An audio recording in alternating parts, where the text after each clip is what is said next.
em homenagem a todos aqueles que estão procurando o Shidduch, para que muito em breve encontrem suas caras metades.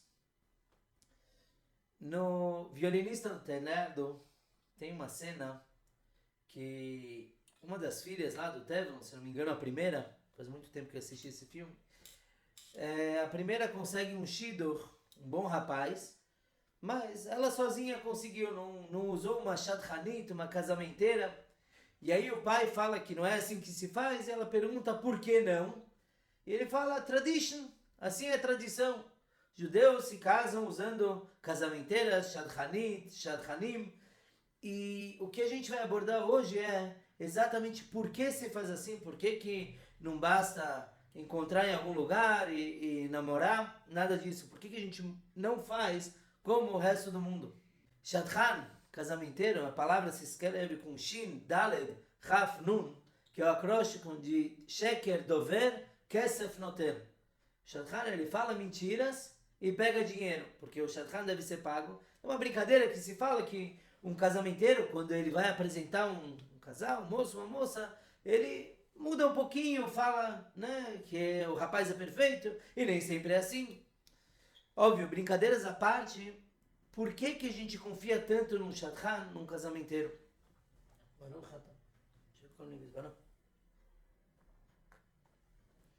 Vamos então abordar isso vendo o primeiro shidduch da Torá.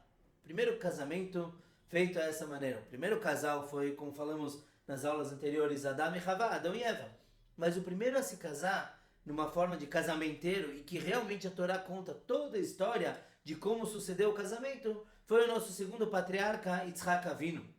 A história conta que o Avraham, vendo que ele já era idoso, ele precisou se preocupar com um shidduch para o seu filho Yitzhak, e ele mandou o seu escravo Eliezer até a sua terra natal para lá encontrar uma moça. O Eliezer foi e conheceu a Rebeca, a Rivka, e através de conversas com a família ele trouxe a Rivka novamente para o Yitzhak.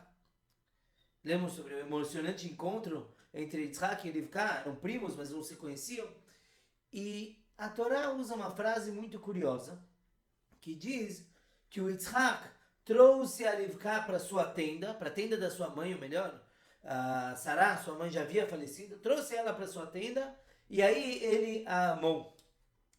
Os comentaristas explicam o que quer dizer que ele trouxe para a tenda, que quando ele levou ela, a Rivka, para a tenda da falecida Sará, milagres que ocorriam durante a vida de Sarai cessaram com seu falecimento, retornaram com a Rivka, então Yitzhak soube que ela era uma boa moça. A gente falou bastante sobre esse casamento em geral, os patriarcas, uma aula, 2 anos atrás, se não me engano, os conselhos matrimoniais dos patriarcas, quem quiser depois tem o link. E o que a gente nota em relação ao Yitzhak é a ordem que a Torá diz. Primeiro, ele trouxe a Rivka, a Rebeca, para a tenda, ou seja, ele casou, porque antes disso é proibido o homem ficar sós com uma mulher que não seja sua esposa. Então, primeiro ele casou e depois ele amou ela. Já que isso consta na Torá, e Torá quer dizer Hora'á, quer dizer ensinamento, é algo que todos nós devemos aprender. Então, aprendemos do Yitzhak que primeiro veio o casamento e depois o amor. O contrário do que a gente vê hoje em dia, que rapazes e moças se apaixonam loucamente, perdidamente, e muitas vezes o casamento não dura muito, ainda mais numa geração que tudo é descartável. Então, a Torá nos mostra que se o casamento vem por conta do amor, então ele não dura. Porque a verdade é que um casamento normal não tem amor todos os dias. Tem vezes que tem crise, é normal, tem que falar com o terapeuta. Tem vezes que as coisas estão complicadas, a parnassá, o sustento, e isso afeta o casal. Então, se o amor acabar é motivo para o casamento acabar, então o casamento nunca foi verdadeiro, porque um casamento sobrevive até mesmo a crises no amor. E é isso que a Torá vem nos ensinar quando diz que Yitzhak primeiro casou e depois veio o amor, é porque o verdadeiro amor vem após muitas batalhas. Então, qual é o sentido de usar um shadchan, uma shadchanit, um casamenteiro? É que o casamenteiro, ele não está no casamento, quer dizer, ele não está envolvido emocionalmente naquela situação. O Tânia, que temos estudado, foca bastante que o intelecto deve dominar as emoções. Por quê? Porque o intelecto ele é frio e por isso ele é constante. Ele não tem muitas mutações. Já as emoções de uma pessoa são como fogo. O próprio Tânia descreve que é como fogo que habita no coração. Então, o fogo não é constante. Às vezes falta combustível, às vezes está frio. E o Tânia diz, o intelecto domina o coração. Quer dizer que uma pessoa ela é capaz de fazer alguma coisa, mesmo sem naquele momento estar sentindo algo. É óbvio que no casamento tem que ter emoção, senão ele também não funciona. Mas a emoção não pode causar o casamento. Então, o que faz o Shadchan? O Shadchan, geralmente, é um amigo dele ou dela, ou alguém que conhece os dois. Então, ele analisa, um bom Shadchan, né? Ele analisa de fora da situação. Esse rapaz tem tal característica e essa moça tem outras. E eles se combinam, então vamos fazer um casamento. Não é que nem muitas vezes acontece em sinagogas, que o jovem entra pela primeira vez, alguém vê ele e fala, eu tenho shidduch para você. Shidduch é um casal. Não é assim. Tem que ser bem estudado, mas é friamente calculado. Não é uma coisa envolvida com emoção. Um shidduch, o que se analisa num shidduch? Claro que tem a beleza. Não. Na verdade não tem beleza. O que tem sim é chen. Chen quer dizer graça. Sério, às vezes a gente vê um casal onde o marido é feinho e a mulher é maravilhosa. Ah, como que um gostou do outro? É porque não tem a ver com uma beleza física, tem a ver com chen, com uma graça. E a graça não vai embora com o tempo, a beleza vai. Então, quando um casal, ele sai, ele não deve focar em beleza física, não deve focar em posses, porque as posses também vão e vêm e vão. E o casamento é para durar para sempre. O que o casal foca é se eles têm os mesmos objetivos, se eles têm uma sincronia no que eles querem. Não adianta um ser um nível de um grande rabino e o outro não querer saber nada de Torá. Eles podem se gostar emocionalmente, mas não é o suficiente, porque vai chegar um momento que as diferenças vão ser muito maiores e impossíveis de lidar. Todo casal tem diferenças, mas elas devem estar contidas numa situação controlável. Agora, quando é apenas paixão, paixão é fogo de palha, não dura muito. Quando acaba essa paixão, acaba todo o casamento. Ainda assim, shidduch, fazer um casal, né, se conhecer e dar certo, não é uma coisa fácil. Está escrito que no Talmud uma história que Rabbi Yossi ben Chalafta, ele estava uma vez conversando com uma senhora da elite romana. E essa senhora perguntou para Rabbi Yossi o que Deus fez desde a criação do mundo. Porque ele criou o mundo em 6 dias, descansou no 7º, o que ele tem feito desde então. Então Rabbi Yossi falou que Deus se ocupou com shidduchim, ele fez casamentos. Esse romano falou, peraí, é muito fácil fazer casamentos, quer ver? Então eu tenho 1000 escravos e 1000 escravas, eu vou fazer eles casarem. Então ela juntou essas 2.000 pessoas num salão e falou, você com essa, você com ele, e fez lá os 1000 casais. Falou pro Rabbi Yossi, viu como é fácil? Temos aqui 1000 casais, eu não sou Deus e eu consigo fazer o casamento. No dia seguinte, ela foi ver como estão os recém-casados e viu que um faltava um olho, o outro estava com o braço quebrado, a outra estava mancando. Por quê? Porque não é fácil. Os casais que ela fez não se deram bem. Realmente, quando a gente consegue encontrar um Bashert é alma gêmea, e dá certo, a gente tem que agradecer a Deus, porque não é uma coisa muito natural. É o que acontece todos os dias. Então a gente já take it for granted, quer dizer, a gente já considera como algo corriqueiro, mas não é verdade. Fazer shidduch é uma coisa difícil, a tal ponto que o Talmud também afirma que é mais difícil para Deus do que abrir o mar. Existem vários motivos cabalísticos, quem sabe a gente pode abordar em outro momento, quando abordarmos a abertura do mar vermelho, o mar dos juncos. E exatamente por isso, por conta de Deus se ocupar com o casal, então o noivo, ou melhor, o pretendente e a pretendente, quando estão procurando shidduch, devem se ocupar em rezar para Deus, para pedir bênçãos, porque infelizmente acontecem de jovens que a gente vê já com idade muito avançada e não conseguiram encontrar o Basher. É uma coisa muito triste, ainda mais, lembrando que a gente sempre baseia o shiurim nos costumes Chabad, e geralmente Chabad com 21, 22 anos já estão casados, e às vezes tem jovens que chegam a 40 e não encontraram, porque é uma coisa difícil, não é fácil. E às vezes tem gente que ainda complica. Tem uma profecia que diz que 40 dias antes da pessoa nascer, vem uma voz dos céus e determina com quem ela vai casar. Então o que acontece com quem não casa? É porque não deu bola para isso, não foi atrás. Ainda assim, existe uma urgência. É determinado com quem a pessoa vai casar. Tem um conto no Tanakh do rei Salomão. O rei Salomão, certa vez, viu em astrologia quem seria o marido da sua filha, seu futuro genro. Ele viu que era um rapaz, pobretão, simples. E o rei Salomão falou, não, isso eu não quero. Imagina como que um cara tão pobre assim vai ser meu genro, genro do rei. Então, o que ele fez foi mandar a filha, com emissários, e levar ela para bem longe, para uma ilha, numa torre, quem sabe, pode ser que esse conto originou o conto da Rapunzel. E aí colocaram essa moça lá numa torre, inalcançável. Levavam comida para ela de algum jeito, mas ela estava longe da sociedade. Tá bom? Um certo dia de inverno, o rapaz, pretendente da princesa, né, qual o rei Salomão viu nas estrelas, ele estava com muito frio, ele era muito pobre.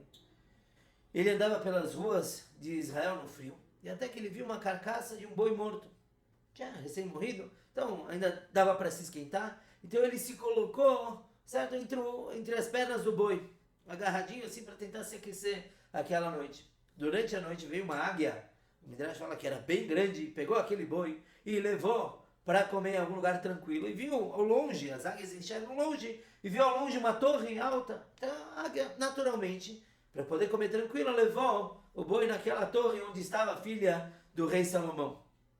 De manhã, a filha do rei saiu para tomar banho de sol e viu um rapaz lá. E como ela estava sozinha, começaram a conversar. E eis que ela percebeu que era um jovem encantador, um bom rapaz. Alguém honesto, de boa índole. Então eles decidiram que iriam se casar.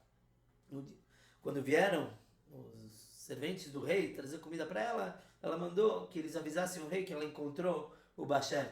Então o rei Salomão, mais sábio de todos os homens, viu que não adianta lutar contra a vontade de Deus. Ao mesmo tempo, a pessoa tem que fazer o que ele precisa para poder casar.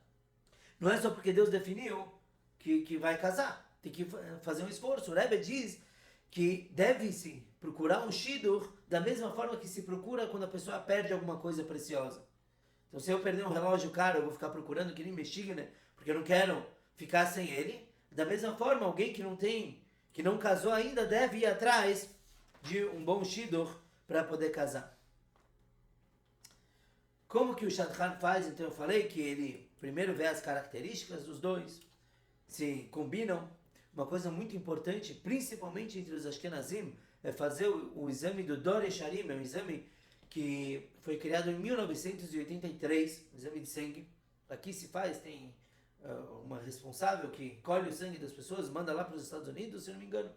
E lá eles fazem um teste de compatibilidade, porque tem uma doença chamada Tay-Sachs, que acontece muito entre os Ashkenazim, e infelizmente se um casal, eles têm filhos, e eles têm essa doença, os filhos não vivem, crescem com muitas deformidades. Inclusive eu conheço um casal na Argentina que não fez o exame antes de se casarem, começaram a ter filhos com muitos problemas, e infelizmente descobriram que era incompatibilidade. Então, óbvio que deve-se fazer o exame antes de começar a sair, porque depois que começa a sair, e um acha que o outro ela é uma boa esposa, será uma boa esposa e ela gosta dele, agora fazer o exame que pode cancelar o casamento, quer dizer, tem que fazer o exame do mesmo jeito, mas é uma coisa muito triste, porque pode quebrar corações. Então se faz o exame, os Faradim também fazem, porque hoje em dia, Baruch Hashem, acho que os Faradim também já casam entre si.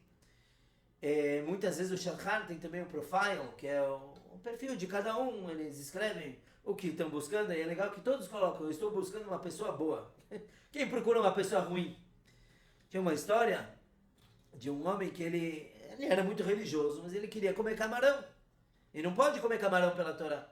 Então ele foi para o rabino e falou, pelo amor de Deus, rabino, eu não consigo dormir sem comer camarão, eu quero comer camarão, mas eu não posso, me dá um jeitinho de me permitir. Então, o Rabino falou para ele, olha, está escrito que uma má esposa perdoa os pecados da pessoa, porque de certa forma ele viveu o inferno aqui na terra. Se ela for curar e vice-versa, claro. Então o Rabino falou para esse homem, casa com uma mulher bem ruim, e aí você vai comer camarão, Deus não vai considerar o pecado. Então ele procurou a pior mulher da cidade, falou com todos os Shadchanim, eu quero aquela que ninguém quer nem olhar para ela, de tão má que ela é. Shadchan foi e encontrou a mulher certa para ele. O Shadchan falou, olha, não tem ninguém pior do que ela. Ela vai fazer tua vida um inferno. Você não vai nem aguentar. Tá bom? Mas o desejo pelo camarão era muito grande. Então eles saíram e casaram. E no dia seguinte do casamento, logo de manhã, a mulher vem toda sorridente. Olá, meu marido querido. Aqui está o café da manhã na cama. Me deixou estranho. Vai ver que ela só está aquecendo, depois vai cair com tudo. Mas não. Dia após dia, ele chegava do trabalho e era um almoço, uma janta fantástico. E ela tratava ele bem. E ele não sabia o que fazer, porque ele queria comer camarão. Mas não queria ir para pagar a conta no purgatório. Então ele foi para o Rabino e falou, Rabino, me ajuda. Essa mulher é uma santa. Eu não sei o que fazer, não vou poder comer camarão. O Rabino chamou a esposa, assim, no escritório dele, começou a conversar, falou, olha, a gente sempre escutou falar tão mal de você e agora você é uma mulher tão boa, por que você está sendo tão boa com ele? Ela falou, o quê? Eu sei que ele quer comer camarão. Ele acha que ele vai ter o paraíso por minha causa, paraíso ele não vai ter. Aqui, ou ele come camarão e paga no purgatório, ou esquece o desejo dele. Então, o que o Shadchan faz é encontrar os pontos que eles têm em comum e, finalmente, marcar um primeiro encontro. Tem algumas Hassiduyot, algumas linhas, que costumam colocar um casal para se encontrar na casa dos pais dele ou dela. E eu não sei quão constrangedor isso pode ser, não é um costume Chabad, mas pelo menos é um lugar onde eles estão sendo, de certa forma, observados. Mas depois eles podem se encontrar algumas vezes. Não tem limite para quantas vezes podem sair. Podem sair 20 vezes, podem sair 2 vezes. Eles têm que sentir que deu o clique. É ela que eu quero, é ele que eu quero. E se formalizar o noivado. Durante as saídas não se toca. Um não pode tocar no outro. Toques e beijos, tudo isso é reservado para depois do casamento em boa hora. Inclusive tem um jeito muito interessante de se pedir em casamento. No mundo afora se pedem com helicópteros, ou balões, ou camisetas, ou shows. O costume racídico é um pouco mais simples. Como o objetivo da saída não é curtição, não é aproveitar o tempo finalmente com uma moça, com um rapaz, e sim, o objetivo é o casamento. Então, o costume racídico é que o noivo, quer dizer, o jovem, pergunta para a moça se ela quer construir com ele uma casa Beit Neman Be Israel, uma casa correta no povo de Israel. Eu sei que parece muito frio talvez, mas realmente não é o momento de ter grandes envolvimentos. Claro que é um momento especial, eu não esqueço, Baruch Hashem, 00:09 de Hoshana Rabbah, mas ainda assim, até no pedido de casamento a gente vê como tudo tem um objetivo. Por que estamos saindo? Por que quer casar? Um casal deve querer passar pelo casamento para poder ter filhos, para aumentar o povo, para criar pessoas corretas. Então tudo tem um objetivo intelectual. Depois tem o emocional junto, claro. Óbvio que quando eles se pedem em casamento, eles já têm uma certa paixão. Não dá para chamar de amor, porque quanto que eles já se conhecem? Às vezes o noivo é de um país, ela é de outro, e mal se conhecem, quanto que já dá para se conhecer? Por outro lado, num namoro, também não se conhecem. Isso eu já vi várias vezes. Casais, namorados, namoraram 7 anos, 10 anos. Quando casaram, passou 3 meses e já não deu mais certo. Por quê? O casamento estragou o namoro? Não. Namoro é uma coisa superficial. Claro que ela está sempre bonita para ele. Claro que ele está sempre de bom humor com ela, porque se ele falar alguma coisa errada, acabou o namoro, e ninguém quer que acabe o namoro. Mas o casamento, que é algo que faz eles morarem juntos e terem responsabilidades muito maiores até dos casais que moram juntos sem casar, aí começam os atritos, aí começa a obrigação. Então muitas vezes a gente vê casais se separando porque curtiram demais quando não era o momento. O costume também em Chabad, que logo que se pede em casamento, se escreve uma carta para o Rebbe, pedindo a brachá, e outros vão no olho do Rebbe, quer dizer, é um segredo. Desde que eles começam a sair até pedir em casamento, oficializar, não costuma se contar para ninguém. Por quê? Porque pode ser que não dá certo.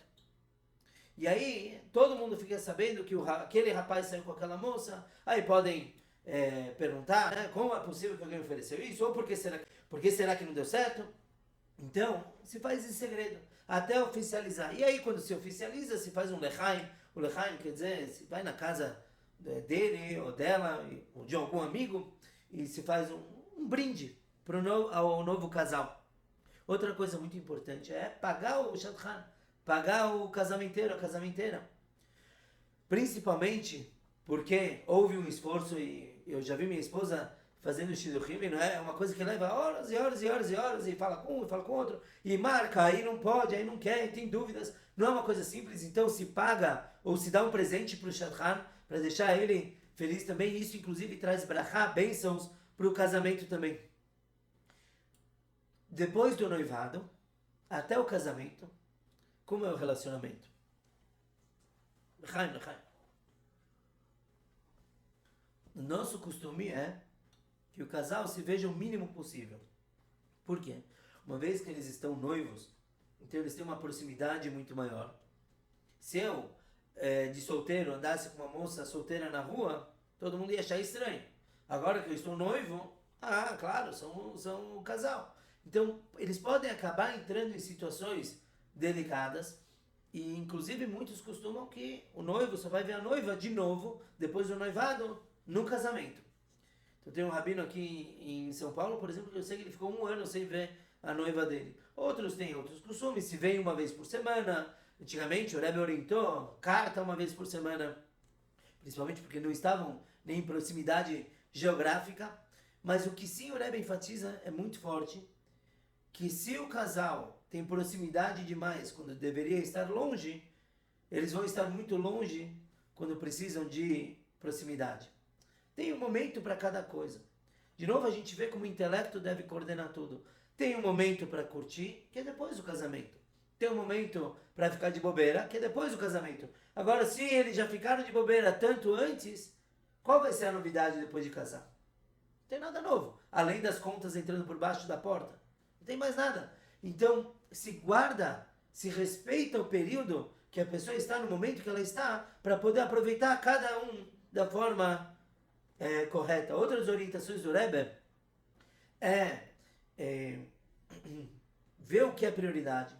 Claro que um homem e uma mulher tem coisas que não vão agradar um ao outro. Às vezes é o tamanho, a altura. Às vezes é alguém, um primo esquisito na família. O Rebbe, em vários e vários casos, orientou o casal, quer dizer, os quase casados, a prestarem atenção no que realmente importa. Que é o objetivo, é a índole de cada um. E não coisas secundárias. Ele gosta de comida assim, eu gosto de outra. Não, vai se dar um jeito de achar um meio termo. E isso acontece muito hoje em dia, de se priorizar o que é secundário. E aí a vida não tem nenhum sentido, não tem nenhum tochen, não tem nenhum conteúdo. E outra coisa que o Rebbe fala também, quando vão sair de Shidduch, não busque a perfeição. E infelizmente isso é outra situação muito normal, é que não é que está se priorizando coisas secundárias, mas o rapaz quer uma mulher perfeita. Bonita, inteligente, rica, família espetacular. Não existe isso. O único perfeito é Deus. E pelo contrário, a beleza da imperfeição é que você tem onde trabalhar. Você tem o que fazer, como se aprimorar. Então o Rebbe várias vezes orientou os jovens, não procure perfeição. E também por outro motivo, porque o próprio jovem não é perfeito. Eu quero perfeição nela, e eu como que eu sou? Eu quero uma mulher maravilhosa, e eu sou maravilhoso? Pelo contrário, eu tenho que me esforçar em ser maravilhoso para a mulher com quem eu vou casar, e Bezrat Hashem, ela também será. Mas não é o contrário, né? Procurar que o outro seja perfeito. Outras situações que eu encontro, ossos do ofício, que às vezes o casal tem uma diferença muito grande religiosa. Eles se gostam tanto, mas ele não quer saber de religião e ela quer saber. O problema é o seguinte, vão ter atritos. Claro que se ninguém é perfeito, então sempre vai ter alguma coisa para melhorar, mas quando as diferenças são enormes, não tem como você lidar com isso. Quer dizer, você já começa o casamento com um empecilho, com uma dificuldade, um desafio. E o que mais vemos é que um jovem ele fala, sabe o quê? Eu não sou tão religioso, mas eu vou ser depois de casar. Isso também não existe. Depois que eu casar, eu vou estudar tantas horas por dia a Torá. Não é uma realidade. Ninguém casa com promessas. A gente vota em políticos por promessas. A gente vê que não dá certo. Casamento, que é uma coisa ainda mais sagrada e mais séria, não dá pra... ele me prometeu que ele nunca mais ia comer porco, por exemplo. Não existe isso. Se case com quem é agora. Da mesma forma que uma pessoa não pode se prometer, não, quando eu casar, eu nunca mais vou beber. Beber nunca pode. Mas não se faz esse tipo de promessa. Porque ele realmente fez um esforço e não bebeu, Numa crise, a primeira coisa que ele vai fazer é voltar à bebida. Então, primeiro se trata, para com bobagem, e aí você estará melhor ainda para casar. É importante a pessoa também se preparar para o casamento. A gente sabe que não é uma coisa fácil, e hoje em dia, como parece que só um oba-oba, uma festa, então as pessoas levam isso muito levianamente, e não é correto. Tem que se preparar. Por isso, entre os Hassidim, entre pessoas de bem, se estuda bastante para poder chegar preparado. Quando o casal sai de Shidduch, deve-se prestar muita atenção à delicadeza. Tem que ser delicado. Tem que saber que é um momento muito sensível. E imaginem que às vezes ele gostou dela e ela não. Então, claro que tem que quebrar. Quer dizer, eles não devem continuar saindo. Deve-se dar algumas chances. Às vezes é uma coisa de... um leva mais tempo do que o outro para criar uma química. Mas ainda assim, deve-se ser delicado, prestar atenção e ter muito respeito. Justo na revista Vishinatam dessa semana, saiu uma história do Shmuel Kaufman. Ele dava aula numa yeshiva em Detroit. E ele era casado há muitos anos e não tinha filhos. Então tinha o Rabino Chabad, o Rabino Avtson, na região dele, que falava, vai falar com o Rebbe de Lubavitch. Só que esse Shmuel não queria, não era Chabad. E o Rabino Avtson insistiu muito. Então ele foi para Nova York, eles foram juntos. E quando ele foi pedir uma brachá para o Rebbe perguntou para ele se alguma vez ele magoou alguém. O Shmuel falou, acho que não me lembro de nada assim, não devo ter magoado ninguém. O Rebbe perguntou de novo, você tem certeza que você não magoou ninguém? Não, acho que não. Isso o Rabino Avtson dá uma cotovelada nele e fala, não, se o Rebbe te perguntou 2 vezes, tem alguma coisa aqui, pensa bem. Então ele lembrou que muitos anos atrás, quando ele estava saindo de Shidduch, 3 anos mais ou menos, estava saindo de Shidduch com uma outra moça, não com a atual esposa, e ele não curtiu muito ela, e simplesmente um dia ligou para o Shadchan e falou, olha, eu não vou mais continuar saindo com ela, não acho que vai dar certo. E aquela moça pode ter se magoado porque ele emprestou um casaco, estava muito frio, então ele emprestou um casaco dele, talvez, né? Vai saber o que aconteceu. Então o Rebbe falou pro Shmuel, vai e peça perdão para ela. Isso vai ser uma brachá para você ter filhos. Aí o Shmuel perguntou, mas Rebbe, e se ela não quiser me perdoar? Então o Rebbe falou, fala para ela que se ela te perdoar, isso vai ser uma brachá para ela encontrar um Basher, para ela casar. Quando ele voltou para Detroit, Shmuel tentou ligar, procurou o telefone, conseguiu o telefone da casa dela e ligou. Quem atendeu foi o irmão dela. Falou, o que você quer? Porque tantos anos depois você está ligando, querendo falar com minha irmã, ela está aqui, ela não quer falar com você. Aí ele começou a insistir, falou, olha, eu falei com o Rebbe de Lubavitch, e ele pediu para eu pedir perdão para ela, eu não sabia, foi tão errado. No final, eles conseguiram marcar um encontro, né? O Shmuel e a esposa com essa moça, e ela realmente estava muito reticente, não queria perdoar, porque ela, no olhar dela, quando ele emprestou a malha para o frio, ela entendeu isso como um gesto carinhoso, não como ele pensou algo técnico. Então ela achou que ele gostava dela. No dia seguinte, o Shadchan liga e fala que ele não quer mais sair com ela. Isso machucou muito ela. Então o Shmuel falou, olha, o Rebbe prometeu que se você me perdoar, você vai encontrar um casamento também. Você vai tirar essa amargura de você mesma e vai encontrar um Basherta. Então ela perdoou de coração e realmente 3 meses depois ele recebeu a notícia de que ela noivou e 1 mês depois do noivado eles souberam que a esposa estava grávida. Então a gente vê daqui o quanto é importante, quanto é delicado o momento do Shidduch. Eu sei que mundo afora se brinca, esses religiosos não sabem aproveitar e saem com o Shidduch, por que não encontrar uma menina numa balada? Hoje a gente vê como é o contrário, é um momento tão precioso que a gente não desperdiça com coisas tão passageiras como a emoção. A emoção é importante, sempre, mas por que não usar ela como combustível para o nosso casamento do que antes, quando ainda não é tão importante? Existe também a mitzvah muito especial de ajudar a fazer um shidduch. Então, se alguém conhece um jovem que é compatível com uma menina, fazer o shidduch, existe inclusive aqui um site, Zivug, que ele combina vários shadchanim, vários casamenteiros que se trocam informações, e às vezes sai um shidduch de São Paulo com uma paraense, por exemplo. Se dá um jeito das pessoas corretas se encontrarem. Lembrando, tudo é definido nos céus. Deus define quem é um shidduch, mas não é por isso que a pessoa deve ficar parada. Todos aqueles, então, que estão procurando o shidduch, que encontram em suas caras metades, não existe uma alegria, ou melhor, é uma das alegrias maiores, a pessoa resolver esse dilema na vida, com quem que eu vou permanecer o resto da minha vida, e que esse shur também traga brachá para todos os eternos noivos e noivas, que são todos os casados, que temos muita brachá, shalom bait, sempre alegrias.